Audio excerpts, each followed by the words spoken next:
You're watching Morning at NTV.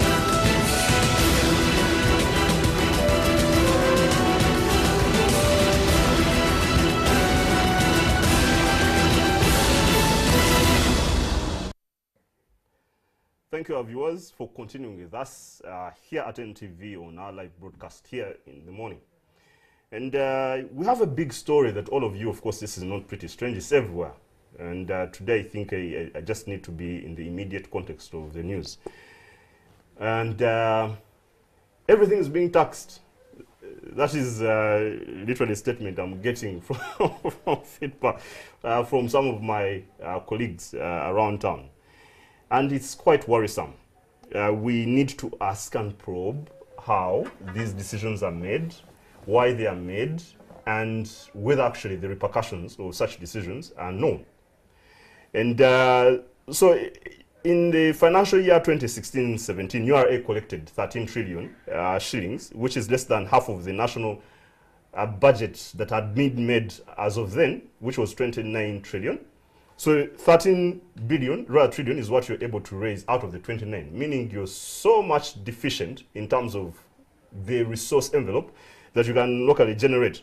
And usually, in order to make sure that the deficit and is covered up, the government, of course, borrows internally, borrows from domestic sources and gets donor funding.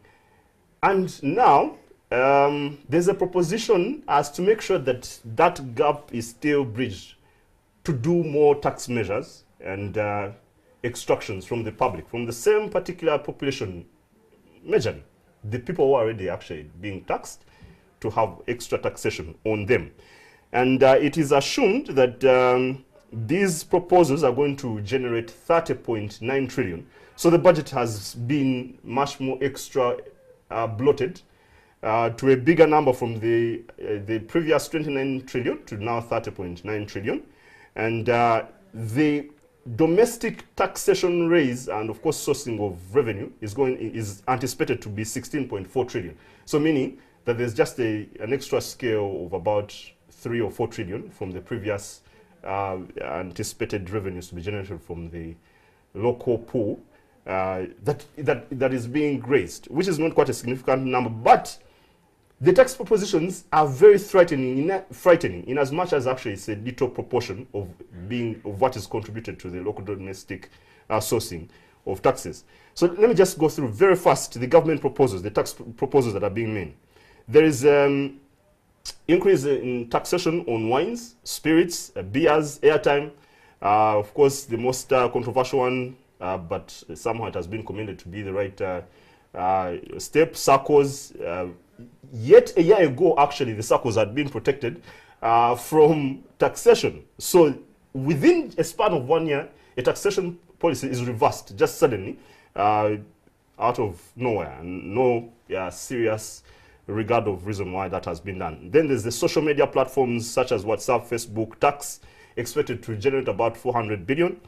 And lastly, interest on a mortgage from a financial institution as expenditure incurred by an individual to acquire or construct premises that generate rental income will be an allowable deduction also. And then lastly, exemptions. There are exemptions which are being made in this particular taxation proposal. A taxpayer who has carried forward losses for a consecutive period of 7 years of income shall pay a tax at a rate of 0.5% of the gross turnover for every year of income in which the loss continues. I don't know whether you understand the tax aspect, but it is there. And I think my panelist here, the person who is going to help comment on this, is going to give us a better light on that. And then the income of a developer of an industrial park or free zone whose investment capital is at least $200 million for a period of 10 years from the date of commencement of construction will be exempted from tax. Okay. So, in studio to discuss with me these matters is my resplendent and highly respected senior economist, Mr. Ramadan Gobi. He has been one of my academic tutors in my international business class, and he taught me Uganda economist. And whenever I see him, I'm grateful to meet him. Good morning, Ramadan. Good morning to you. Thank you. You're welcome. So let me just start with asking what's the taxation policy making process in Uganda here, and what are your concerns regarding these recent tax propositions? Thank you very much. I think I will start by saying that tax is a necessary evil in every economy. For you to have an economy, you must have some tax regime which helps you to raise enough revenue to finance a substantial, proportion of your budget, and then you add on some borrowing, which we call deficit financing. But although that is the fact of economics, I think our tax regime here, our tax policy has happened in a manner which is quite sporadic, which is quite not very predictable, and quite questionable. There are some facts we need to put across. One, in Uganda, we have one of the lowest tax to GDP ratios in sub-Saharan Africa. And this has always been attributed to a number of reasons. Of course, the structure. What is the ratio there? The ratio now is about 13%. And the average for sub-Saharan Africa is about 18%, 18 to 20. So we are not paying tax in Uganda, enough tax. And many people and research papers have attributed it to the structure of the economy of Uganda. That the economy is structured in such a way that it is very difficult to tax the economic activities which generate the GDP. The informal sector, the agriculture, and these are the tax exemptions we have been having, which now government is a bit reversing. And as a result of that, very few people pay a lot of tax in Uganda. We are taxing a certain small group of people, yet the economy is quite broader. We have failed to capture the informal economy to tax it, have failed to capture the primary sectors, especially agriculture. And as a result of that, we have generated very low level of revenue for us to be able to finance the huge budgets which are expanding every day.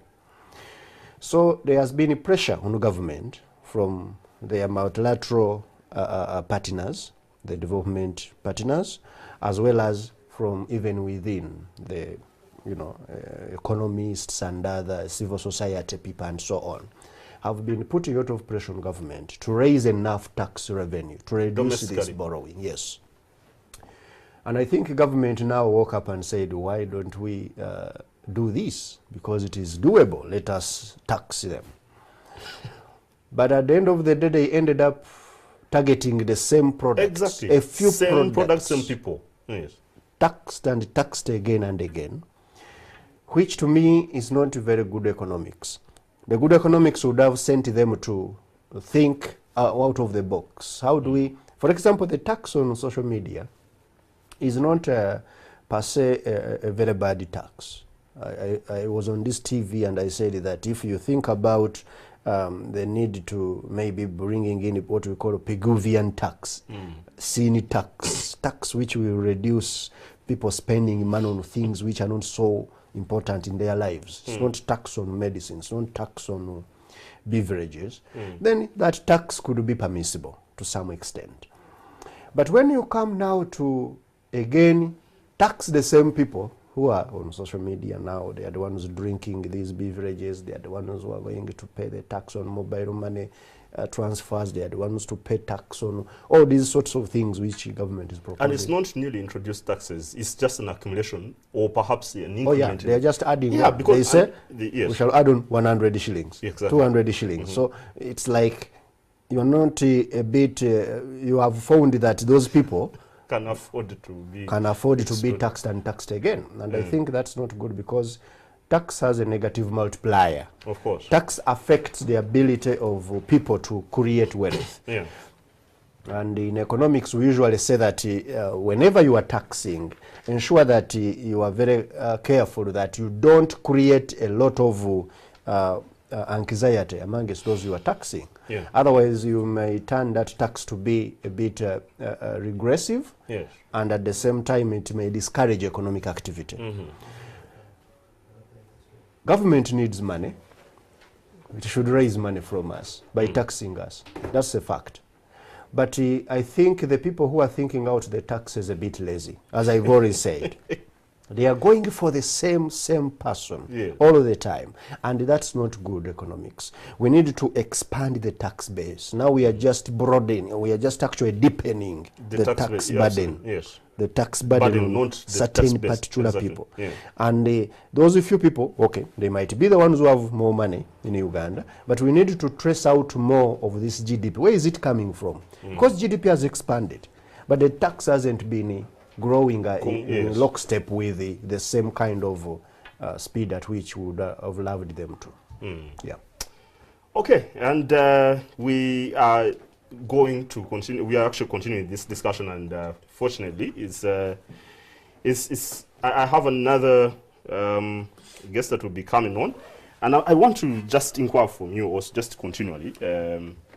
Why would the government come up with such a tax proposal? So, especially as we are now talking about double taxation in nature, like the social media tax, as we've talked about, because if you're taxing me on the social media aspect, I've already paid taxation on the airtime that I'm buying. So now I'm using, just for the usage of that particular platform on which I've bought the product to make facilitation for the usage of that particular platform, you're also taxing it. So there's a double taxation, as you've talked about, and of course the regression aspect. What is influencing this? Is there a discussion about that, just to ascertain actually the very influence on coming up with this kind of... No, pressure. Government is panicking because it needs money. We have over expanded the expenditure without looking into the revenue aspects. Yeah.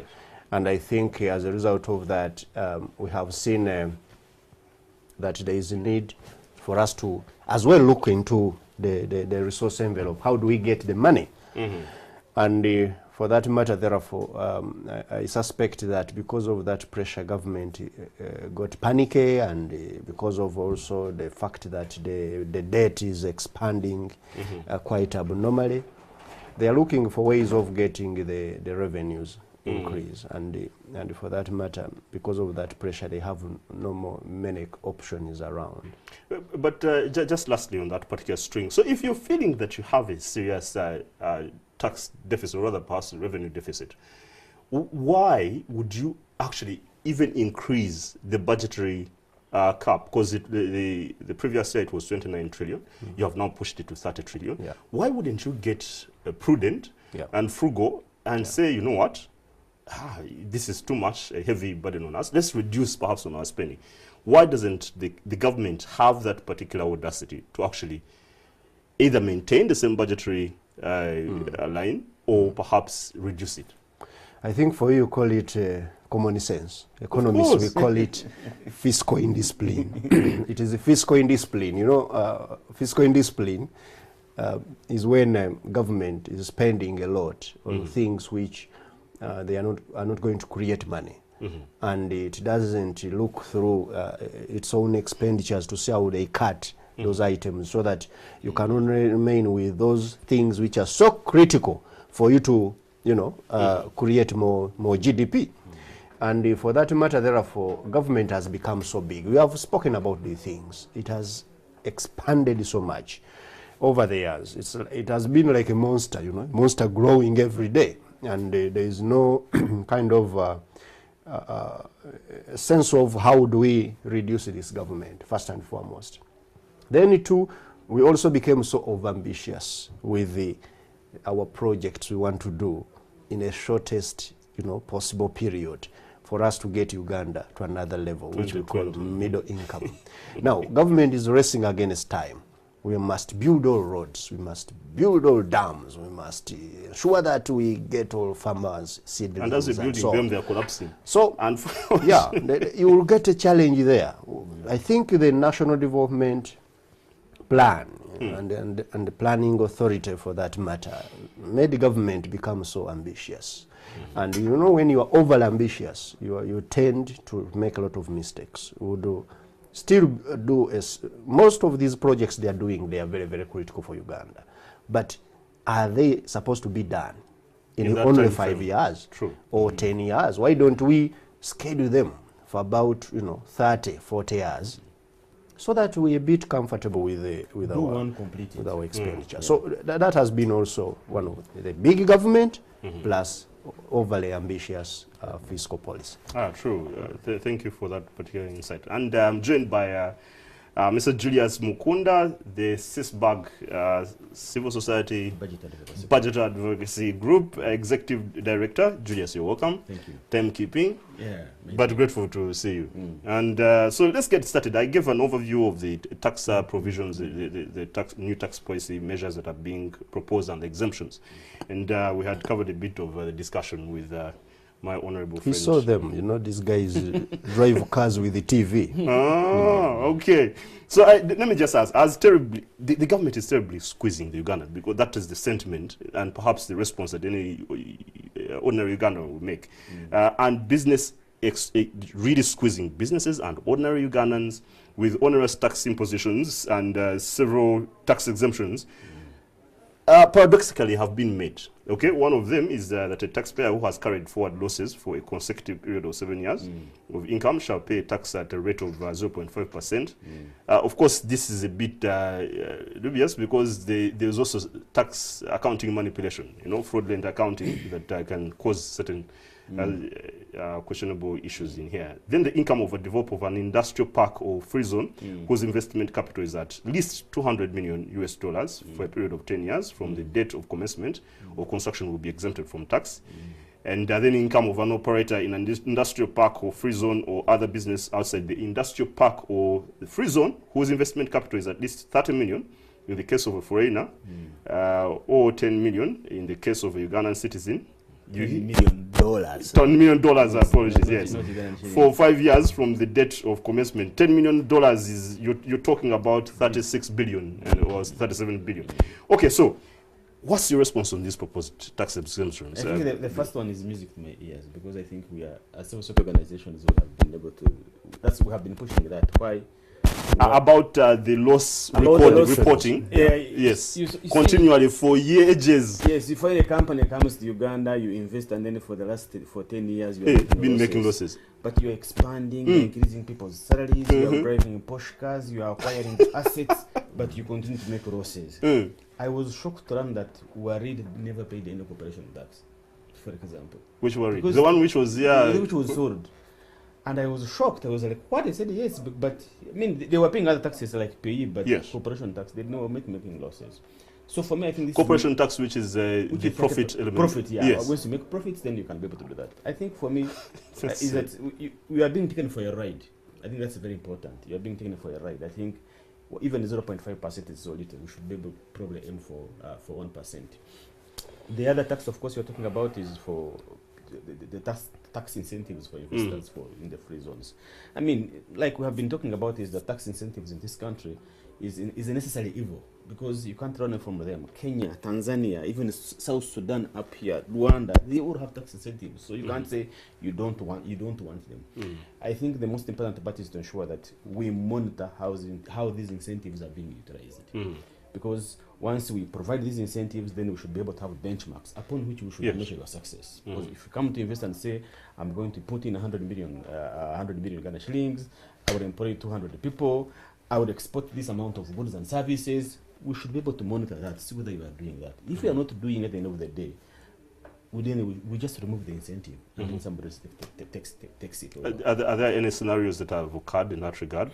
That perhaps I mean, say we have chapati investors in this country. I mean, they register with the Uganda Investment Authority that I'm going to bring in a capital $100 million, and the fellow ends up on the street doing chapati. So really, that's one of the things I think we need to tighten our belts on to expand it, to ensure that our taxation base expands and the right people don't take advantage of our economy.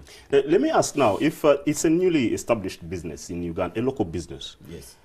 Is there an argument, perhaps in your civil society perspective, to actually give a tax holiday to a newly established, to a newly set up business, so that it can be an incentive of entrepreneurial support to the locals, that you do not come and give a tax burden immediately as the person has set up shop. Because actually that's why people are going into formal business. I don't know what your thought is about that. Do you think in the long term it would, it would make good sustainable taxation provision, or it is still be, it's not an appropriate step to take in order to support local business? One of the challenges we face in this country is around regulation.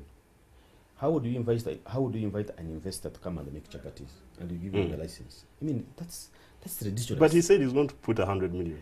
But he's going to make chapatis the way we make chapatis, and I don't think even they're going to make even better chapatis than the way we do them in one day. Yes. I mean, the whole point I'm trying to make is that we need to bring people who can add value to what we are doing. If Yeah. I'm already a producer of chapati, and I make them so well, why would I need another chapati person to come and then actually he's going to cause, what is going to happen is that he's going to compete with you, you run out of business, and they stay in the business. And the challenge we have in this country is that the profits you make, all of it, Yes. you can reproduce all the profit you make out of the country. Yeah, We don't understand. have- we don't have Now, a I need you control to answer, to help give a response to my perhaps speculative proposition. of that. Yes. Do you think Ugandans who are setting up business for the first, maybe let's say first year or Yes. first 2 years, Yes. should be exempted from taxation? If it's newly an established business, if you're going to really support sustainable business environment here? No, I think that the most important part is that we have our taxation, our tax incentives guide is out, and it's open for everybody. In my thinking is that once you are going to start a business, like any other person, you should be given a leeway whether you're going to make profits or not. Because you see, business is around making profits. If you don't make profits in the first year, you're not going to pay taxes. If you make profits, then you can make taxes. You have to make taxes. You have to pay. So you're of the view that actually taxation should start from the ground, from the word go, as long as you make If you profits. make a profit, pay some. And All not, right. and not all of it. Okay. I think it's important that we all pay taxes. I understand, but It's- we know also if you're talking about the principle of incentivization, and you're having this young baby who is growing, and all of a sudden, as it starts just, doing toddling, then all of a sudden you come in and you want to extract. But let's not overextend that. Ramadan. Yes. So in the proposed excise duty amendment bill 2018, the government plans to tax opaque beer 30%, still just the specificities, or 230 shillings per litre, undenatured spirits made from locally produced materials, 60%, that amount of money. The government is also proposing, under excess duty, to tax powder of reconstitution to make juice or dilute to taste drinks. Then the bill is also But proposing pulp is not. Then the bill is also proposing taxation or charges on money transfers or withdrawal services. So just the movement of money should be taxed. And then the government is also proposing 1% tax on mobile money transactions. Literally just the movement of money is being proposed, rather is being sought for taxation. So I need to understand the argument being made by government is that the need for us to increase the tax base is inevitable. And for you to say this tax deepening is not actually the tax base. So, and the taxation measures are targeted toward literally luxurious spending. That's what they're saying. I need... Do you agree with this argument that actually these are luxurious expense areas that we... I think the tax on alcohol should be permissible. Okay. Not just because I don't drink, but okay, he's got Ramadan. So yeah, the fact is, the fact is, the world over, Burgundian taxes are the most popular taxes which governments use to raise money, because people who drink alcohol will not stop just because they are going to pay some 30% on those circuits and so. And there has been a distortion. Government taxes beer quite heavily, but they haven't been taxing the local brew, those other things, the circuits, the waraji, the marua, and so on. And as a result, Ugandans had descended now on the other unrefined kind of products, and it was destroying people's lives in this country. So I think that tax is both a sin tax. It's kind of a tax which is going to reduce people from destroying their lives, but at the same time it's going to raise money without a lot of hassle because, you know, alcohol has inelastic demand. That as prices rise, actually people even drink more sometimes. They want to now to believe that, oh, this is good for me to state my, or expose my society, my status. purchasing, yes. So that one is not a very big problematic tax. But the tax on mobile transactions, I think it's a bit not very, very smart tax, because in this country, you know, our banking sector has been so stubborn to respond to incentives and policy and so on. And people had gotten a very good window through mobile transactions to kind of forget about banks. There are so many people now the inconvenience, who do not see the reason they should be inconvenienced by banks. The transaction of the check transfer from a payer to a recipient takes 4 years for clearance, rather 4 days for clearance, which have reduced down now to 2 days. Yeah. Still 2 days. Yes, and if it is bounced, it goes back into the same maturation process of 4 days. You're killing 2 weeks of a person who's doing business. So I understand. Very cumbersome, and you know, Uganda is a country of SMEs. People of SMEs have small money transact, 2 million shillings downward. So they don't see the reason why they should be lining up in banks or going through that bureaucracy of banking and so on. So they have kind of embraced the mobile transactions very, very well. Now, when you come into... So you think this is a banking system taxation support? Yeah, I would actually say mechanism. It is a collusion between the banking sector and government.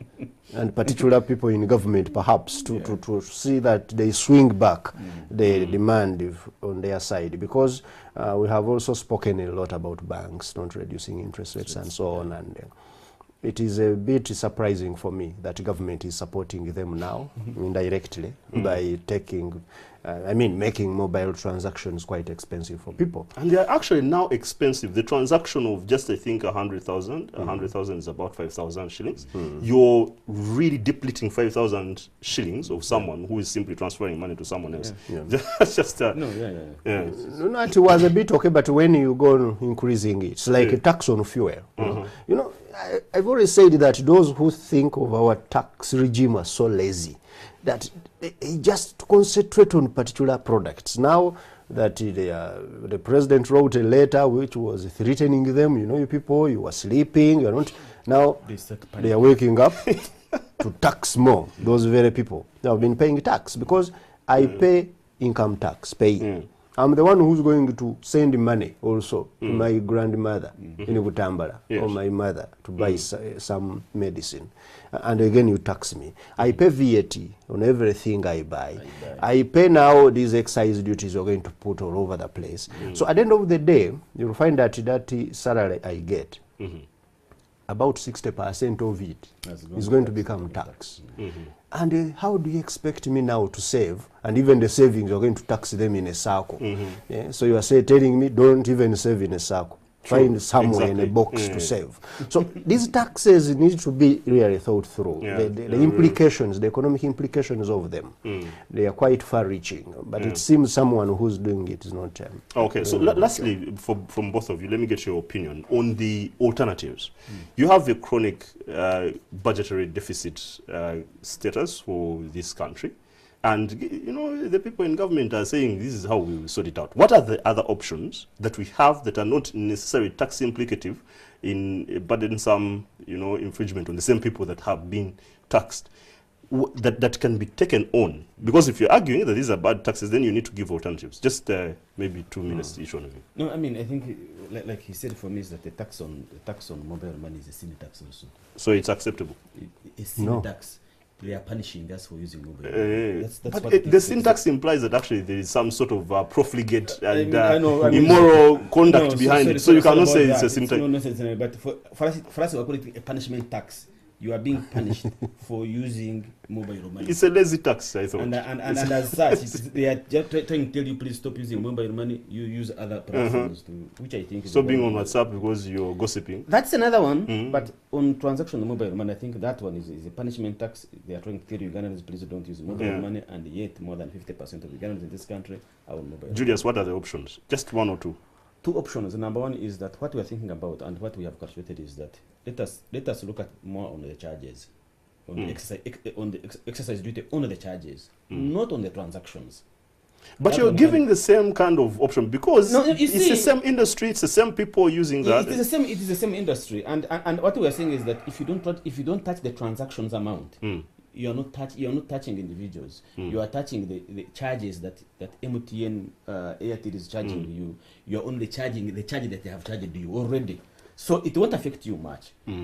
The other option is that what we have also realized is that there is an 800 billion on the escrow account that these agents have put together, a fraud of 800 billion, which is in these banks, and this amount of money is earning interest. Escrow account is what?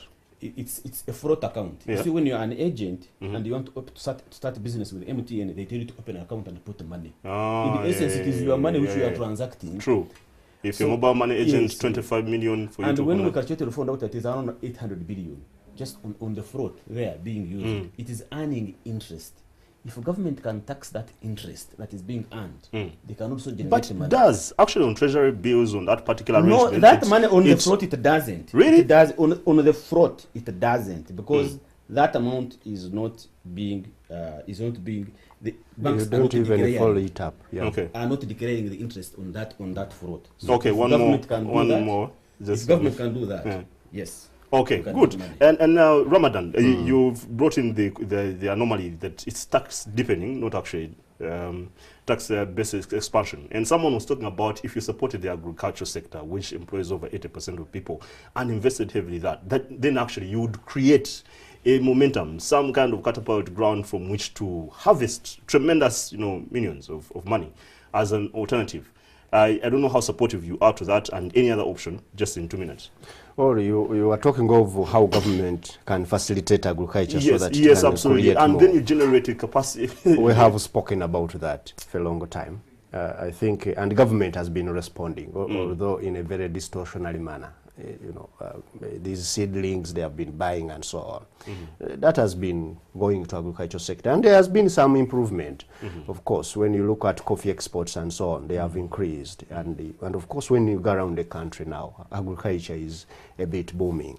Especially now that the season is good. But now we need to invest in the productivity of that sector. Government must ensure that every farmer who goes to the garden or has animals to rear and so on, they are mindful of the output per unit input they put in. And that can be done through investing more in research in agriculture, through investing in irrigation, fertilizer, and all those other inputs which can propel the productivity levels. But agriculture will not be the solution per se. There are other avenues, of course, which are needed. Okay, And just one in 1 minute. in that, we need to invest in manufacturing. Yes. We need manufacturing, and manufacturing. Three things. One is manufacturing, second manufacturing, and the third one manufacturing. Yeah. It's one sector which government has neglected, thought private sector would do it. But even when you go and check private sector credit, it's not going there. It's not going in manufacturing. They are lending, some of us to buy cars, to buy suits, by not lending. So government must get incentive of taking money there. Yes. The only challenge is government will not have money to take there if it remains the way it is. It is too big, as we said. Start by cutting government by half. That parliament should be half, the cabinet should be half, the RDCs should be half, the civil service should be half. Every, should cut by half. Just have it, and you will see that a lot of money will be channeled into productivity. Yeah, thank you indeed, Ramadan Gobi, my respectable colleague and the lecturer of economics, MUBS, and I think Anamuk, and Julius Mukunda Sisbach. Been pretty good to have you. I was getting concerned that you're not going to be around. You are a very authentic voice to this because you are in the thick of the involvement of this day. And thanks our viewers for continuing with us and for keeping us as your #1 station. This is indeed the discussion that should continue. Go on our online platforms and have a discussion with us. And let's continue with our live broadcasting. I'm Karagawa Baldwins. God bless.